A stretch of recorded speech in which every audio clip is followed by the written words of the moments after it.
Chapter 1. Vera Shaw didn't actually hate her uncle's spouse, Dylan Hart. It wasn't that Dylan matched Gavin Shaw. He didn't, not on paper anyway. Looks, degrees, pedigree. Dylan was the definition of outgunned.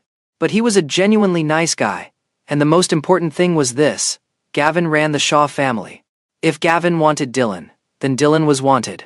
Vera had always been friendly with Dylan, the kind of hostess who smiled first and made things easy. That did not mean she wanted her uncle's partner camping in her house long term. Dylan had taken over Vera's entire top floor, office, walk-in closet, a little gym setup, so he rarely came downstairs, probably trying not to intrude.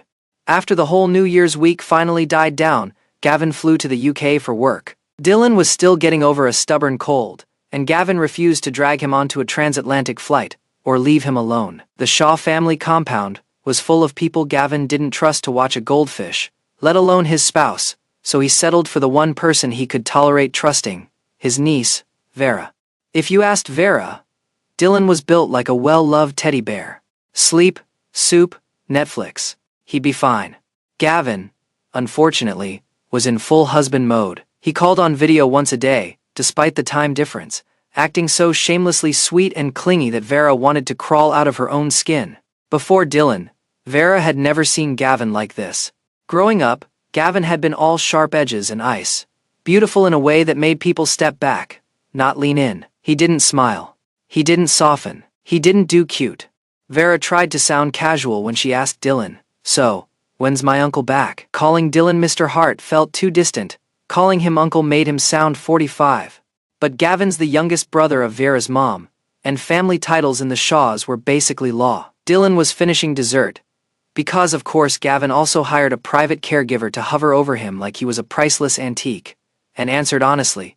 Gavin said he won't be back until this weekend. Vera immediately laughed, like she was teasing and not counting down hours. "You miss him, don't you?" It should have been harmless. Instead, Dylan dodged her eyes like she'd just read his diary out loud. Dylan was the kind of guy whose face confessed everything, before his mouth caught up. "Yeah," he said. He tried not to stammer. The truth, hilariously, was that he didn't miss Gavin the way Gavin missed him. If anything, Dylan was enjoying the rare peace and the fact that nobody was monitoring his breathing schedule. Vera, though, couldn't help feeling a pinch of envy. Dylan and Gavin didn't act married. They acted like the honeymoon never ended. Vera sighed dramatically. "My uncle's probably losing his mind over you. You are talented, you know that. You turned Gavin Shaw into a man who can't go a day without his spouse." She grinned, remembering the last family gathering. "If he's that glued to you in public, I can only imagine how ridiculous he is in private." Dylan nodded violently in his head. Out loud, he played it safe. He wasn't about to roast the head of the family in front of the younger generation. Chapter 2. The first couple years after Gavin married Dylan, parts of the Shaw family decided Gavin should be removed. The house turned into a pressure cooker. Gavin kept Dylan hidden like a crown jewel. He didn't bring him to the family compound for the holidays. Not once. Then, early last year, Gavin finally crushed the last of the opposition, so hard nobody could even pretend to stand up straight again. This year, he brought Dylan to the compound like a victory parade. Gavin was the youngest of his generation, number 9. And the Shaws were a men-heavy dynasty with too much money and too little humility. Vera's mom was the rare exception. She stayed out of the power games, lived off dividends, and treated family politics like it was a virus you didn't make eye contact with. The Shaw men, meanwhile, were raised like heirs to an empire. Even after losing to Gavin, they wore polite smiles over bitter hearts. So before the holiday week, Gavin visited every relative who needed a reminder. By the time Dylan arrived, the entire family had perfected their "I am so happy for you" faces. Dylan used to be one of Gavin's drivers. Normal background, normal upbringing, normal everything. This kind of ultra-rich family compound situation was not his natural habitat. But Dylan held it together. He sat close to Gavin, smiled warmly, and tried not to look like a guy who accidentally wandered into a museum where all the exhibits were human. Vera had met Dylan a handful of times. The first time, she'd thought, there is no way. Now, she still didn't understand it, but she couldn't deny Dylan's weird charm. Dylan was shortish, soft, fair, with big bright eyes that made him look younger than he was. He dressed in expensive jewelry that somehow didn't look tacky on him, just adored. Next to him, Gavin looked like a high-end statue that came to life to ruin people's blood pressure. Tall, long-legged, strikingly beautiful, expression cold enough to frost glass. People whispered. They always did. Why Dylan? How Dylan? What did he have? And yet Gavin did the most Gavin thing imaginable. He publicly doted. He seated Dylan at his side. He guided him to sit first. He made the entire family treat Dylan with the same respect they gave the man in charge. And here is the part that mattered.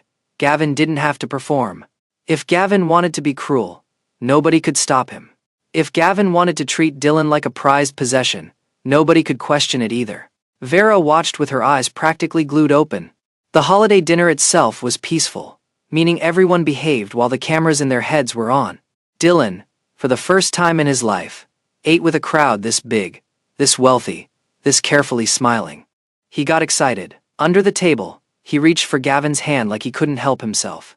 Gavin stayed composed, as if he was above affection, but his gaze never left Dylan. Dylan's hand was smaller, warm and plush. He couldn't wrap Gavin's whole palm, so he latched onto two of Gavin's fingers and played with them, kneading them like stress relief. Dylan adored Gavin. Gavin knew it. Before Dylan, Gavin treated intimacy like an inconvenience, a waste of time. But Dylan could set Gavin off with ridiculous ease, even when he wasn't trying to be sexy, just absent-mindedly stroking Gavin's fingers as a quiet little show of affection. Gavin still felt heat bloom in his chest, sharp enough to make him have to grit his teeth and hold himself back. Dylan played for a while, then got distracted by gossip from the women nearby. He leaned in, eyes wide, eavesdropping like a kid at a sleepover, so invested he forgot to eat. Gavin, without comment, held Dylan's hand under the table and started feeding him above it, placing food on his plate, then lifting a bite toward his mouth when Dylan didn't move. The table went weirdly silent for half a second. Dylan, used to Gavin being like this at home, simply ate. Sweet. Obedient. If they were alone, he'd probably demand a kiss as payment, but he remembered where he was, the Shaw family. The head of the family. Dignity. Optics. So he didn't. Everyone pretended they saw nothing, and the noise restarted like someone hit play again. After dinner, the night didn't end. Everyone stayed up at the family compound, and a few high-stakes poker tables opened in the lounge. Dylan was not exactly a natural. Gavin had tried teaching him a few times, but it never stuck. So when the Shaw wives warmly invited him to join, Dylan politely declined every time. The stakes in this family were insane. It wasn't that Dylan didn't have money. He did. But losing that much in a single hand still made his stomach drop. Instead, he hung out with the younger crowd, snacking on fruit and watching television. Two of the boys started planning a late-night run to set off fireworks out by the countryside, and Dylan listened so intently you'd think he was about to volunteer as the getaway driver. He kind of wanted to go too. Dylan, Gavin called. Always Dylan. Never baby. Never honey. Gavin didn't do cute nicknames. Come here. Dylan went instantly. At home, Gavin said jump. Dylan asked how high. Gavin was already on a winning streak, chips stacked neat and insulting. People immediately made room beside him and pulled up a cushioned stool like they were preparing a throne. Gavin's voice was calm, cool, commanding. Sit next to me. Vera, watching from across the room, thought, he talks to his spouse, like he's giving orders. Dylan clearly did not care. He sat down with a grin, scooted so close, he practically fused to Gavin's side. Arm looped around Gavin's like he was trying to merge at the molecular level. Gavin just let him. Played one-handed, like it was nothing. A few hands later, Gavin said, deal for me. Dylan blinked, then happily reached in. Everyone smiled politely. Nobody was about to side-eye the boss and his spouse. Dylan flipped the card. It completed Gavin's hand perfectly. Dylan's eyes lit up as he looked at Gavin like a golden retriever waiting for praise. Gavin pushed the chips forward to claim the pot and pressed a quick kiss to Dylan's forehead. Expression still flat, voice still cool. Good. Then, like he was talking about the weather. Anything I win tonight is yours. Dylan didn't go out for fireworks. He stayed glued to Gavin's side and watched him take the room apart hand after hand. One of Gavin's older brothers, forced into being charming, laughed while losing and said, Gavin, your luck tonight is unreal. Looks like Dylan's your lucky charm. Dylan was sleepy by then, cheek against Gavin's shoulder, smiling shyly. Gavin wrapped an arm around him, keeping him steady, and murmured against his hair, they're bringing food out. Want something? Dylan perked up on instinct. Yeah. Then he mumbled, but I am so tired. I can barely keep my eyes open. It's fine, Gavin said, and the softness in his voice would have shocked anyone who didn't live in Dylan's orbit. I'll feed you. He pulled Dylan closer, completely unbothered by the audience. Just a few bites. You are going to sleep soon. When Gavin first got together with Dylan, he couldn't figure out Dylan's normal appetite. All he saw was how happy Dylan looked when he ate, and he wanted to spoil him non-stop, like every meal needed to be a full-on feast. Dylan, meanwhile, had basically zero self-control. He ate like that all day, and by night, he was miserable, curling up in bed, tossing and turning, sniffling and half crying because his stomach hurt. It scared Gavin badly enough that he had a private doctor come to the house. The diagnosis was painfully simple. He'd just overeaten. The doctor left them with some antacids and digestive enzymes. Gavin ended up in bed with Dylan in his arms, rubbing his stomach for hours until he finally settled. After that, Gavin forced himself to be strict. He stopped letting Dylan go overboard, and he kept the kitchen stocked with chewable digestion aids. Whenever Dylan started pushing his limits, Gavin would pop a couple into his hand, like it was part of the routine. The kitchen had put out a ridiculous spread. Late-night bites with way too many options. Mini burgers, mac and cheese, loaded fries, shrimp cocktail, even lobster sliders. Dylan propped his chin with one hand and clung to Gavin's forearm with the other, tilting his head back and opening his mouth like a spoiled little goldfish waiting to be fed. Gavin picked up a fork, broke things into smaller bites, and fed Dylan slowly, one piece at a time. Vera was still young enough that her face betrayed her. She stared with her eyes wide like she was watching a sci-fi movie, The Ice King, Domesticated. The longer she watched, the more jealous she got. She immediately copied Dylan, grabbing her mom's arm and whining, "Mom, feed me too." Her mom glanced down, rolled her eyes in the most discreet way possible, smiled sweetly, and said with deadly calm, "If you are hungry, eat. If you are not, get lost." Vera decided life was unfair. Chapter 3. Gavin landed, didn't even go home, and went straight to Vera's place to pick up Dylan. Dylan didn't have much to pack. Vera helped zip the suitcase, added a couple boxes of imported snacks, and tossed in 2 plants because Gavin had given her a ridiculously generous holiday gift and she was not above bribery. The driver loaded everything. Gavin exchanged polite words with Vera. Mostly, did he sleep? Did he eat? Was he comfortable? Vera thought her uncle had turned into a helicopter spouse. Dylan waved goodbye to Vera through the window, looking oddly reluctant. Vera practically glowed with relief. Gavin watched it, expression cool. "You look like you had fun." Dylan felt the temperature drop, and immediately started damage control. It was fine. Not that fun. Then he panicked and blurted, "I missed you. How was the trip? Did you eat okay?" Gavin could see the deflection from a mile away, but he had missed Dylan too much to argue. "Are you fully over your cold?" he asked quietly. Dylan blinked. "I've been fine for days." Gavin slid the privacy divider up between the driver's seat and the back, then cupped Dylan's head and kissed him hard, too hard, like he was trying to swallow the breath right out of him. Dylan made a small, helpless sound. But Gavin was devastatingly beautiful and smelled unfairly good, and it didn't take long before Dylan went soft and dizzy, melting into the kiss and kissing him back with real intention. Gavin's hand slipped beneath Dylan's shirt, and for a man who almost never lost control in public, it was a rare crack in the armor. They'd been together long enough that Gavin had almost never spent this many days away.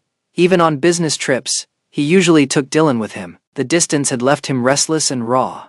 If he couldn't hold Dylan at night, he couldn't sleep. Daily video calls dulled the ache, but they didn't cure it. He kept touching Dylan, up and down, careful and urgent, not even trying to be provocative, just confirming Dylan was here, warm and real, within reach. Dylan wasn't usually the one with a high drive, but he was easy to sweep away. With Gavin looking at him like that, like hunger disguised as devotion, Dylan's brain short-circuited, and his hand drifted down on instinct. Gavin caught his wrist before he could do anything reckless. His voice was rough against Dylan's mouth. "Be good," he murmured. "We're going home first." That single sentence snapped Dylan sober. Lately, Dylan had been finding Gavin harder and harder to handle, so much that, at his most extreme, he'd even thought about divorce. Not because he didn't love him, because Gavin's need was relentless, and once Gavin got started, Dylan never really stood a chance. But the truth was, before they got married, Gavin basically lived like a monk. Dylan had been one of his drivers, not the only one, just one in the rotation. But Dylan was steady, helpful, and easy to like. He got along well enough with Gavin's executive assistant that he heard things, saw things, knew more than most. So Dylan had a decent read on Gavin, a ruthless, money-minded work machine who ran on discipline and routine. Home to office, office to home. Desire didn't seem like it even made the schedule.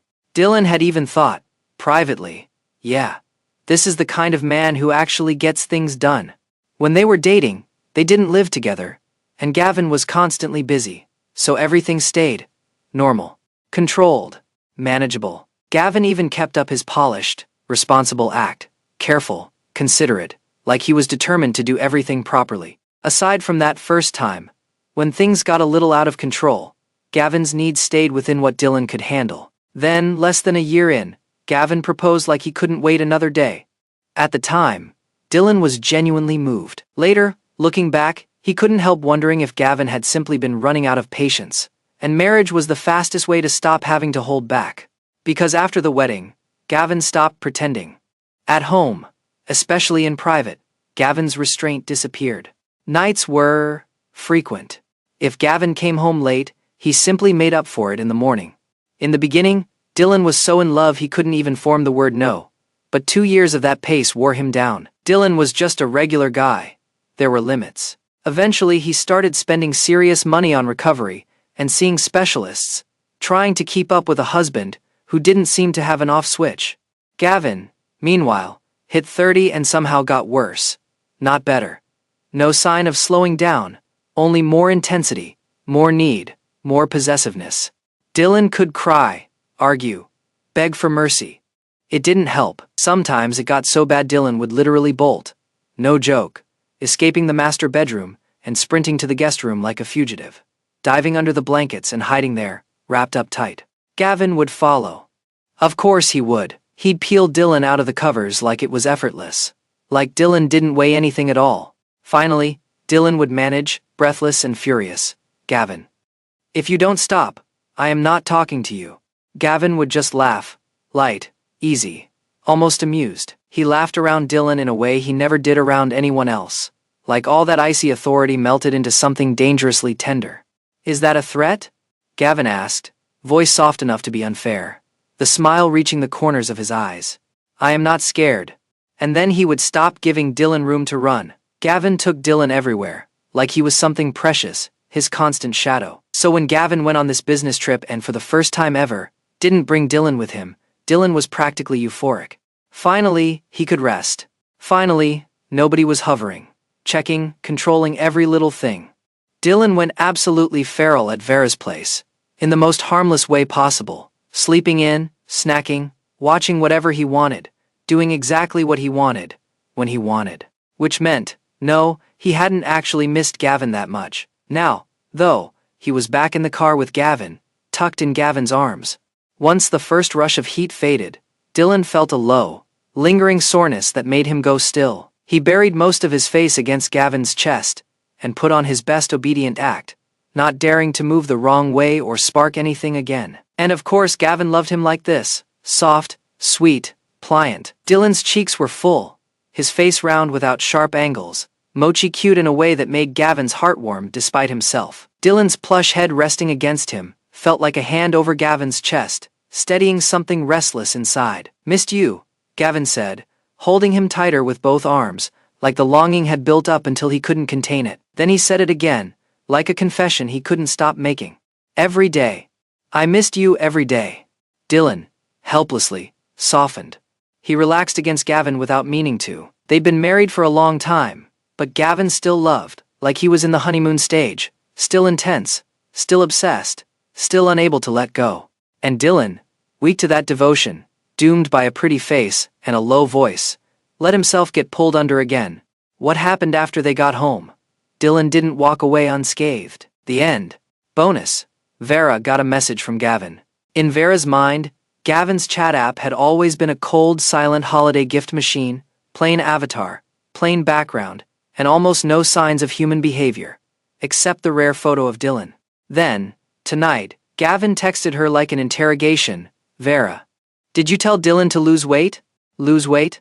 Vera complained about dieting every other day. Sure, but she wasn't suicidal. She would never say the word weight to Dylan's face. Even the Shaw uncles who thought they were immortal wouldn't dare criticize Gavin's spouse.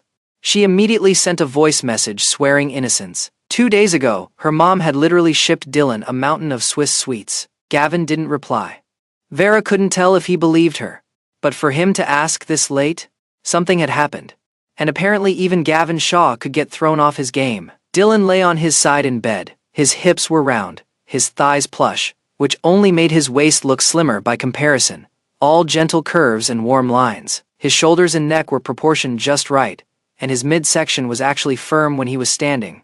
No extra anything. It was only when Gavin hauled him into his lap and held him too tight that Dylan's softness would fold and gather, petal-like, under Gavin's hands. But tonight, Dylan wouldn't let Gavin touch him at all. He stayed curled up on the bed, wiping at his face and crying like the end of the world had arrived. Gavin stood beside the bed, his expression so ugly, it felt like the room temperature dropped. He hadn't looked like this in years. Back when people tried to block his path, he'd handled them so thoroughly, they never dared cause trouble again.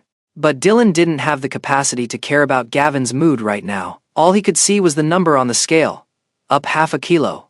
And it made him feel like the sky had caved in. After they got married, Gavin did his best not to work late. He came home on time, ate dinner with Dylan, took him out, tried to build a life that felt soft around him. But tonight, Gavin had been home for over an hour, and still hadn't even changed into lounge clothes. He'd just been trying again and again to talk to Dylan. Dylan only kept repeating, like it was evidence in court. I've been trying. For 2 weeks. Every day. Working out. Running. Swimming. Their basement had been opened up and converted into a gym, mostly for Gavin. Dylan's routine used to be wandering in just to distract Gavin, clingy and sweet, making it impossible for Gavin to focus on a treadmill, when all he wanted was to pick Dylan up. And I ate salad for dinner. Gavin thought back. That giant bowl of fruit and veggie salad had been more like Dylan's after-dinner snack than an actual dinner. But I weighed myself today and I am heavier. Just a little, but still. Dylan's eyes filled again, and he couldn't even finish the sentence. Gavin stared at Dylan's tears and felt his heart punch hard. From the first day they dated, outside of the bedroom, Gavin had never made Dylan cry. Dylan was his. Dylan wasn't supposed to hurt. Seeing Dylan cry and having no clue how to fix it made Gavin want to smash every scale on earth into dust. He got into bed and pulled Dylan into his arms. Touching him calmed Gavin a fraction, until Dylan twisted away from Gavin's hand. That tiny little movement didn't fool Gavin for a second. He understood almost immediately what Dylan was trying to do.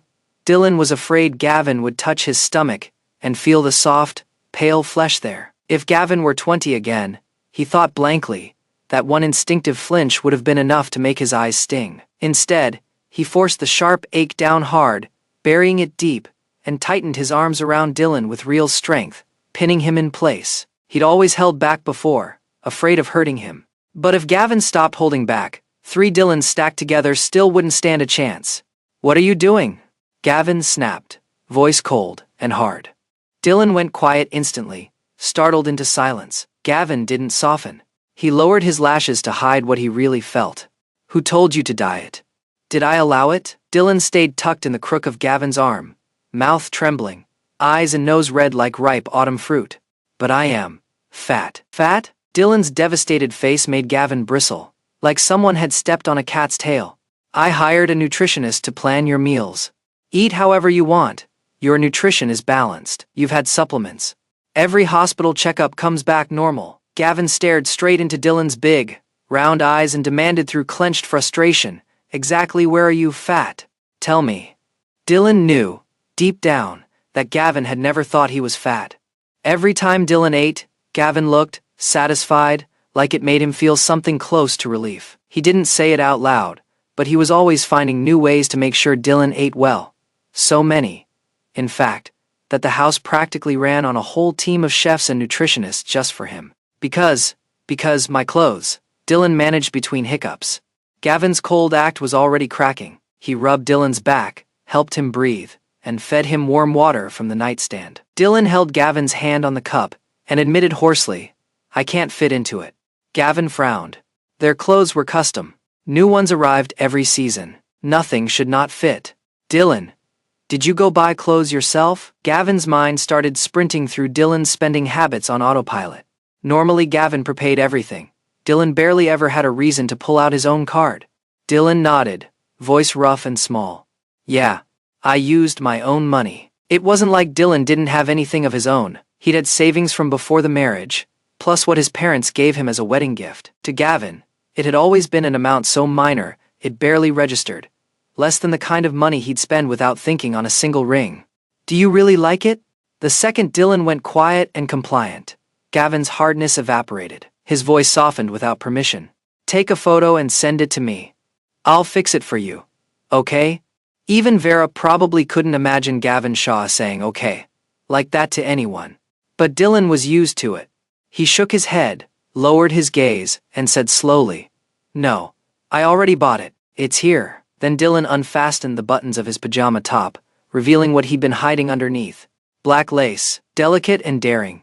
Too pretty, too intimate for the way Dylan was looking at the floor, like he wanted to disappear. The fabric hugged him in all the wrong places, and didn't sit the way it was supposed to, as if the outfit was betraying him on purpose. Gavin froze, like his brain had briefly stopped working. I wanted it to be a birthday surprise for you, Dylan said, lips parting and closing again, words trembling out like he was forcing himself through embarrassment. But I can't fasten it properly. And the stockings, I can't even get them on. I bought the biggest size. Dylan, Gavin said. Just his name, but softer. Dylan stopped and looked up. Most days, Gavin kept his pride and control like armor. He refused to look like a man made stupid by love, but there were moments, rare, dangerous ones, when the feeling overflowed past reason, thick and vivid, spilling through every crack in him until he couldn't hide it anymore. In those moments, Gavin always said the same thing. Dylan, his voice dropped even lower, the gentleness turning sharp at the edges. I am not letting you off tonight, Dylan.